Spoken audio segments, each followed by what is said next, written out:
This is CBN NewsWatch.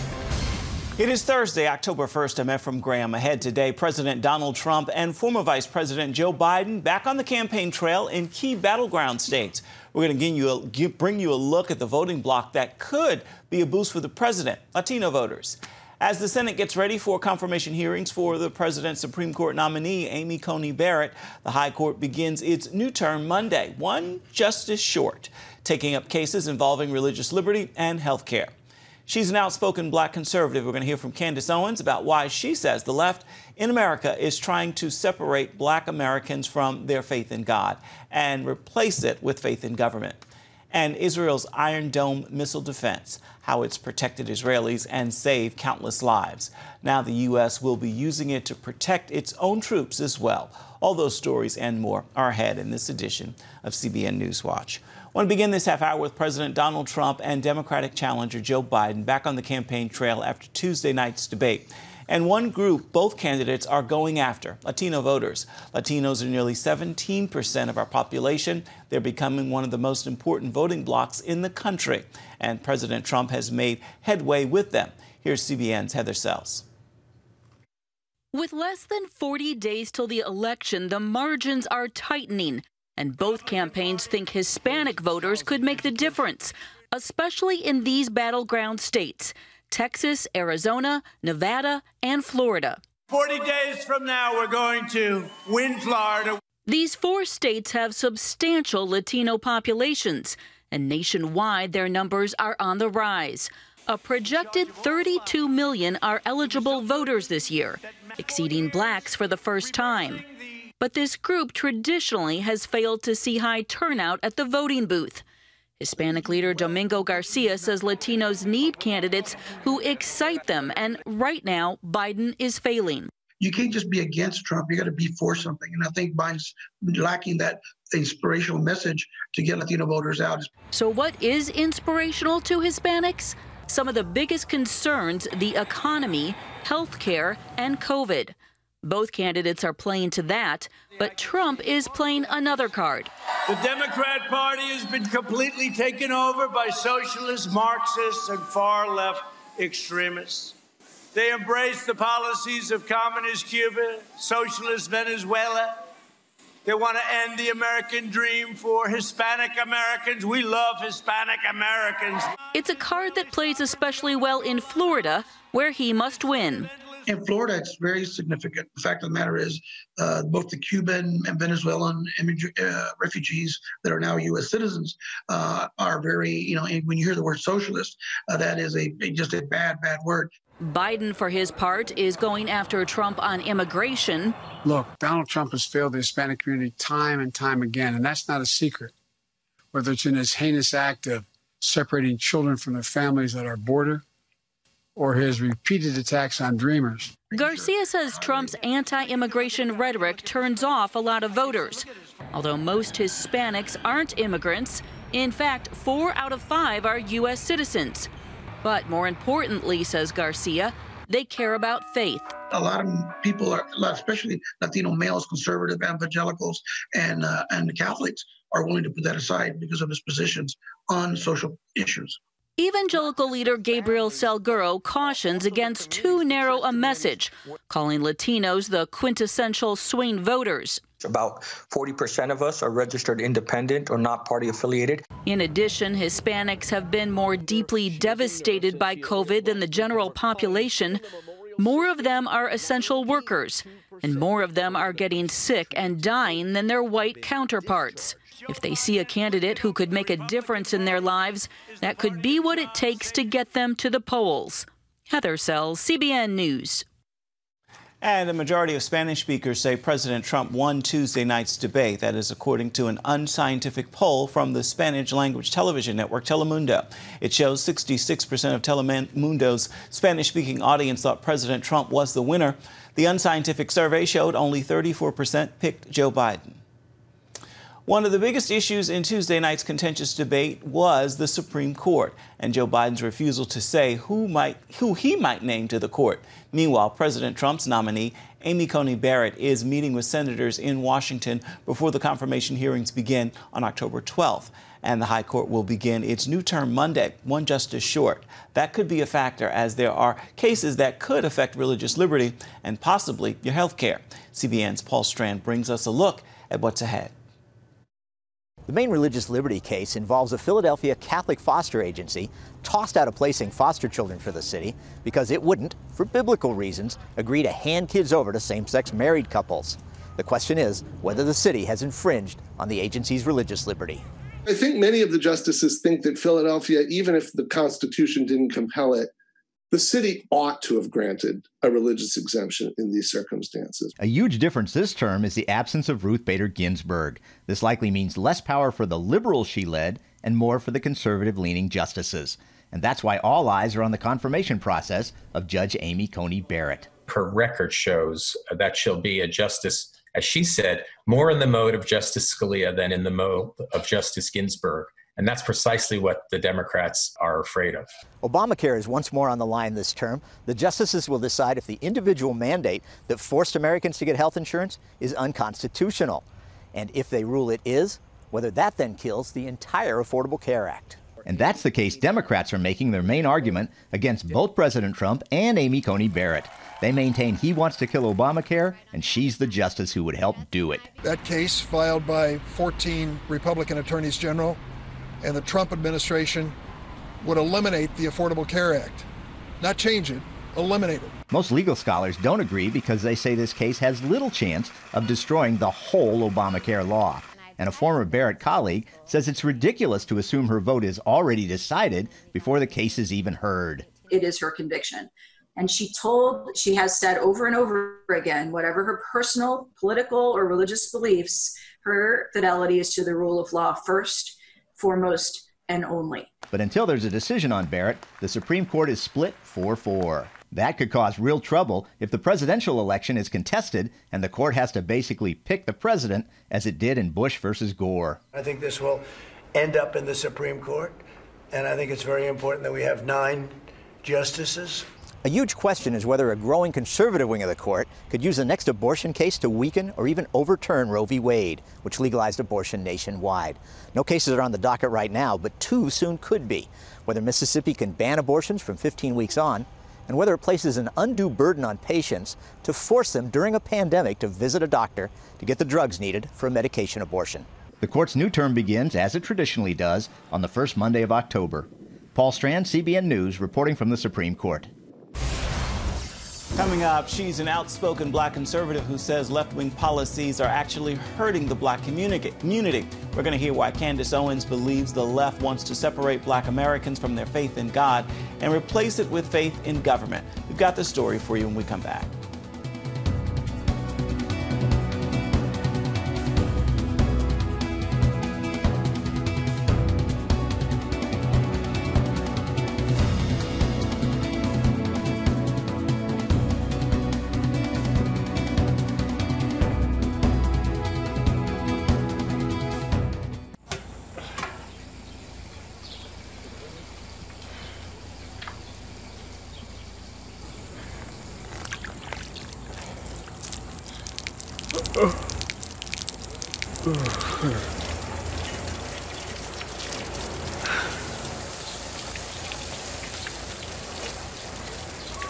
Life is better with a good night's sleep.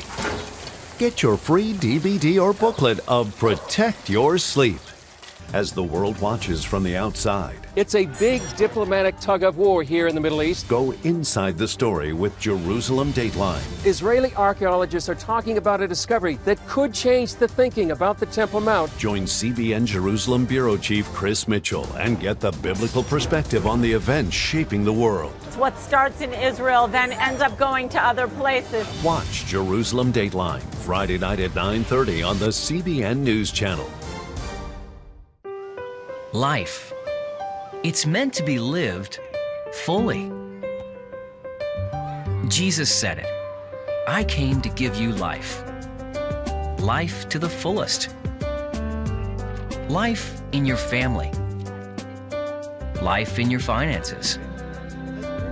Life in your body, mind, and spirit.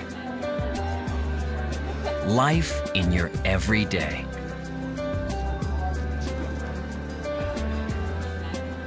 At CBN.com, we're taking what Jesus said seriously.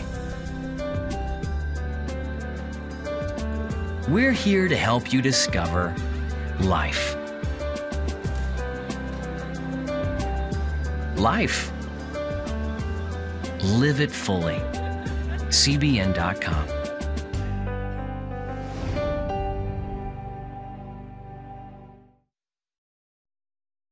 Get the top political news and analysis from Washington on Faith Nation, tonight at 6 Eastern, only on the CBN News Channel. She's been through, quote, social lynching, smeared as a white supremacist, and even called a Hitler sympathizer. Candace Owens is an outspoken black conservative who says the policies of the left are actually hurting the black community. And in her new book, Blackout, she is calling for blacks to liberate themselves from what she calls the Democrat plantation. Charlene Aaron has more. Political activist Candace Owens says the time has come for African Americans to unshackle themselves politically.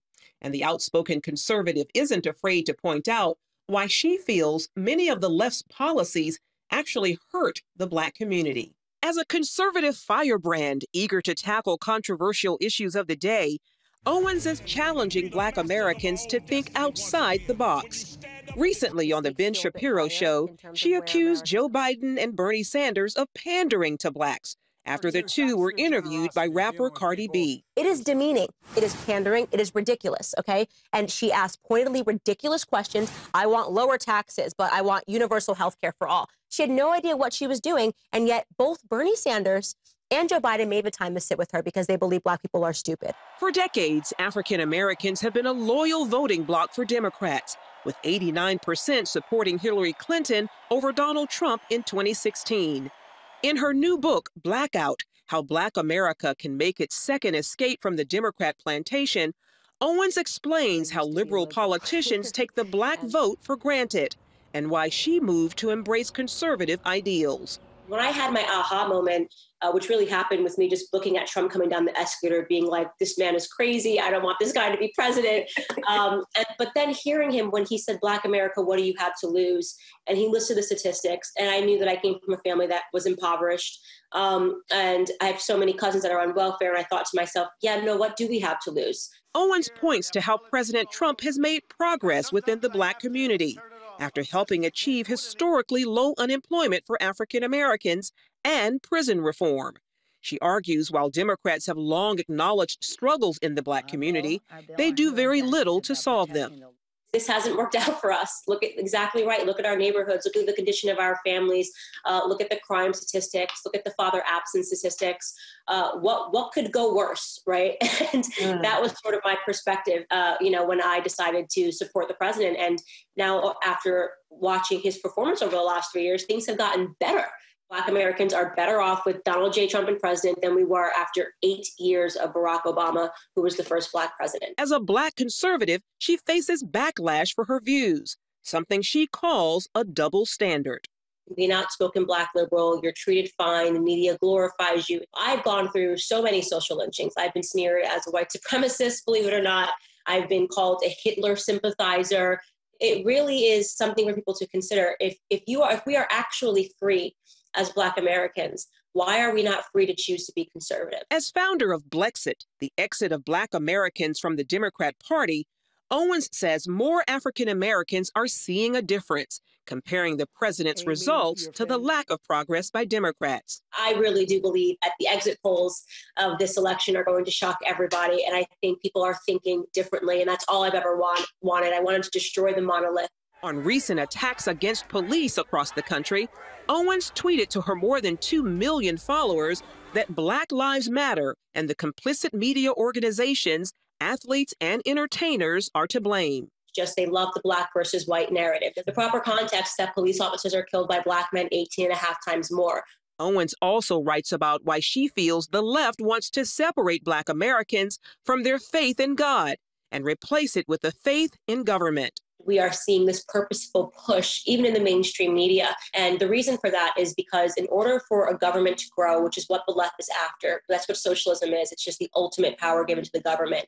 And in order for government to grow, you have to make sure that individuals and family units believe in nothing, that family units can exist. A belief in God can exist. You actually need for God to be replaced by the government. It is an issue Owens holds dear, as her personal faith guides her political beliefs. My husband and I go to church every Sunday. Actually, we go to the same church as Mike Pence, ironically, because we live here. We live here in D.C. We didn't know he went to the same church as us. We read the Bible every night before we go to bed. That is just a part of what I think humbles me. Yet when it comes to fighting for her conservative values, Owens feels called to the front line. For so long, Black conservatives have been too educated, too polite, not willing to fight back when they're called Uncle Toms, when they're smeared as coons and all of these horrible racial slurs. And I have a different attitude about it. I'm unapologetically a Black conservative. If somebody has something rude to say to me, I am willing to speak back to them. Charlene Aaron, CBN News.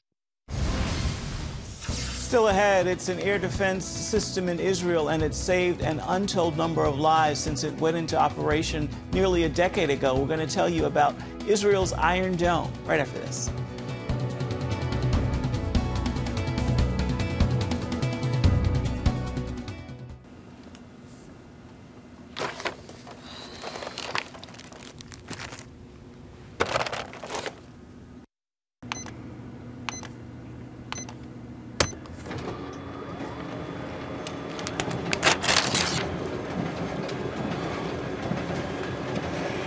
Life is better with a good night's sleep.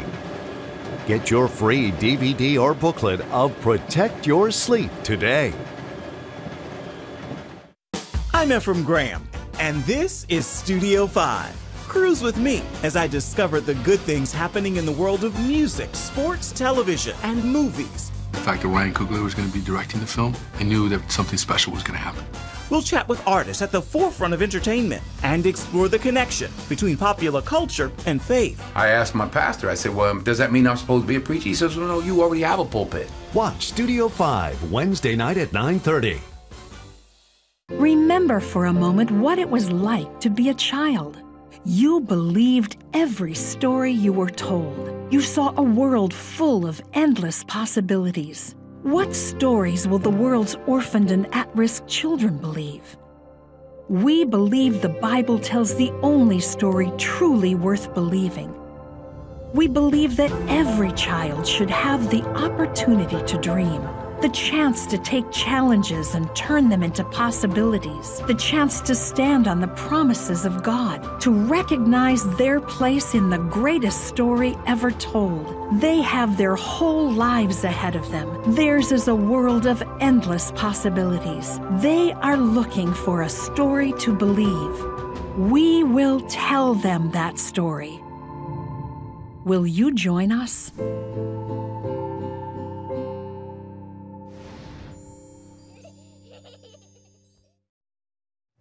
Israel has long praised its Iron Dome missile defense system for protecting millions of citizens from enemy rocket fire. Now the U.S. will be able to use the Israeli technology to defend American troops. Israel officially delivered the first of 2 Iron Dome batteries to the U.S. Wednesday after the two countries signed a deal in August of last year. The Iron Dome air defense system was first put into action in Israel in 2011. Now, filmmakers are telling the amazing story of this system in a new documentary series. CBN Middle East correspondent Julie Stahl has the story. We're in the M3 district of Sderot. Here with us is Eli Moyal, mayor of Sderot, who came to the site in his slippers. He lives right around here. Eli, what did you hear? I didn't hear it. I saw it. I saw the shells land, mortar shells land. It was an incredible sight. I called on Prime Minister Arik Sharon and the security cabinet. The answer isn't more shelters. The answer isn't taking cover. The Israeli government must stop the mortar attacks on Sderot. That's how the search began for a solution to protecting Israel from rockets fired by terrorists. Imagine a town with over 20,000 citizens. In the middle of nowhere, a shell lands without warning. The new documentary series Iron Dome follows the development of this unique defensive system that has stopped 90% of the rockets it targeted. We wanted to explore the story of the making of Iron Dome as a life-saving weapon system, and we found out that the story is much bigger than just an army system. Creator and producer Nati Dinar says the series goes back to when the rockets started falling. At the beginning, it was just all kinds of stupid rockets falling, nobody getting hurt.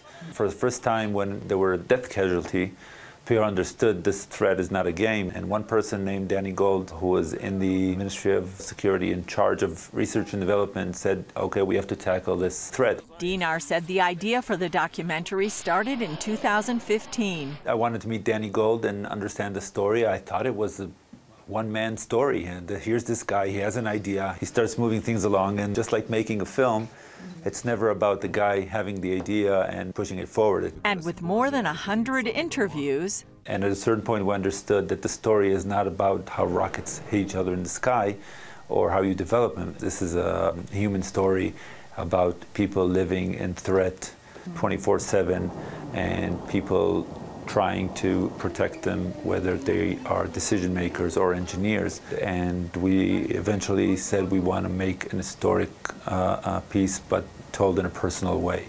In 2006, Defense Minister Amir Peretz lived in Sderot, Israel's most targeted city. Anyone who saw the damage caused by the Qassam rocket this morning at the Amit school in Sderot found it hard to describe the miracle. Naturally, my house was the most common target. For Hamas, striking my house was a strategic decision. A picture of the Israeli defense minister's house being hit by a Hamas missile would be a great victory for them.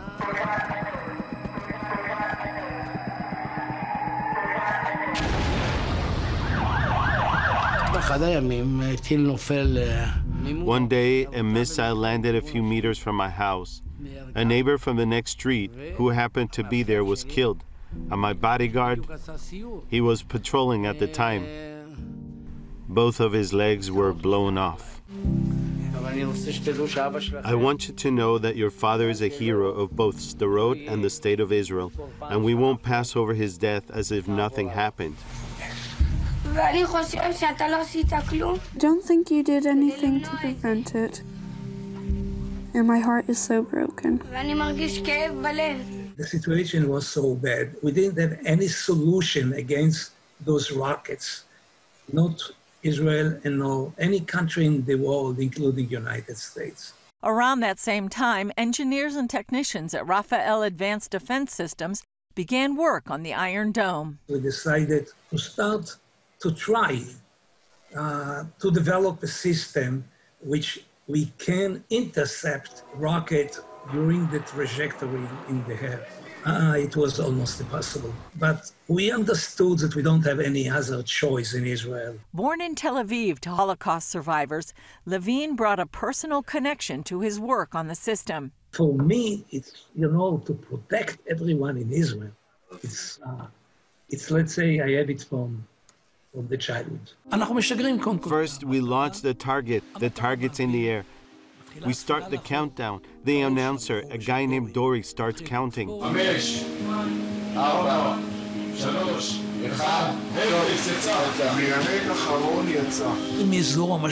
Smoke comes out of the launcher. A missile blasts into the air. People are already applauding. I say, folks, there hasn't even been an interception yet. There are a few seconds of panic. Everyone's sitting there, glued to the computer.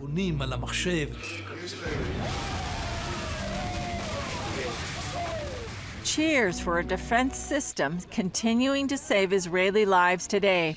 The Iron Dome series can be viewed on Izzy, an international streaming platform some are calling the Netflix of Israel. Julie Stahl, CBN News, Jerusalem. Coming up, revisiting the return. If you missed that massive prayer rally for America in Washington, D.C. last weekend, we're going to show you how you can still see it when we come back. Stay with us. Hey, if you're tired and exhausted all day, you can't think clearly, and you really just need a cup or even a pot of coffee to get through your day, then join me, Dr. Josh Axe, for this new series where I'm going to teach you how to transform your diet and use essential oils and supplements to get a better night's sleep. Wake up to your best life. Call 1-800-700-7000 to get your free DVD or booklet of Protect Your Sleep today. It's about the competition. I kind of put that pressure on myself, and I think people had expectations. It's about overcoming. We use this phrase all the time, keep chopping, keep practicing hard. It's about going the distance. I think as a father, it's my job, to lead. Just be the best husband and father I can be. Watch Going the Distance with Sean Brown Saturday night at 7:30 on the CBN News Channel. Orphans Promise is committed to loving and serving at-risk children, to helping keep families together, and to creating opportunities for strong and sustainable communities around the world. We're working in over 60 countries around the world, and with your help, we can do even more. There's an old African proverb I love that says, if you want to run fast, run alone. But if you want to run far, run together. At Orphans Promise, we want to run far so we can touch the lives of as many orphaned and vulnerable children as possible. But we don't want to go alone. We're out to change the world, one child, one family, one community at a time. Will you join us?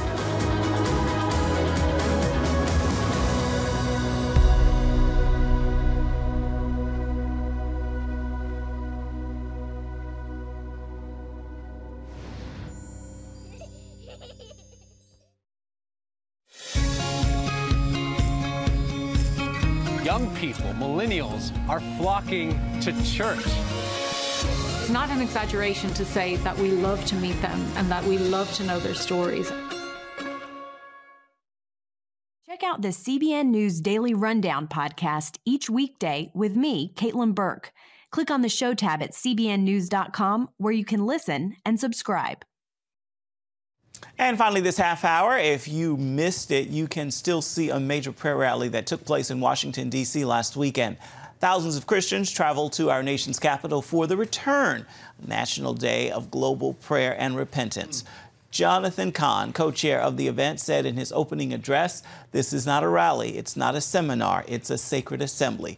This is an appointed gathering at an appointed place at an appointed time." Dozens of prominent Christian leaders and influencers spoke at the event, which was held 40 days before the election and on the 400th anniversary of the sailing of the Mayflower. If you missed the return, you can still watch it. You can find it on cbnnews.com. Time now for your Thursday Thankful. I hope you'll join me in this prayer of gratitude. Father, thank you for moving on my behalf. Even when I don't see it, you are working. You never stop working. With that prayer, I trust that you'll make this a day filled with gratitude, and be sure to have a wonderful rest of the week and do that on purpose. That is going to do it for this edition of CBN Newswatch. I want to remind you, you can always find more of our programs on the CBN News Channel at any time. You can also find them online at cbnnews.com. We'd love to know what you think about the stories you've seen here today. You can email us. The address is newswatch@cbn.com. And of course, you can always reach out and touch us on Facebook, Twitter, and Instagram. Certainly hope you'll join us again right here next time. Again, I encourage you to make today a thankful Thursday and join us right back here, same time tomorrow. Goodbye, everybody, and God bless.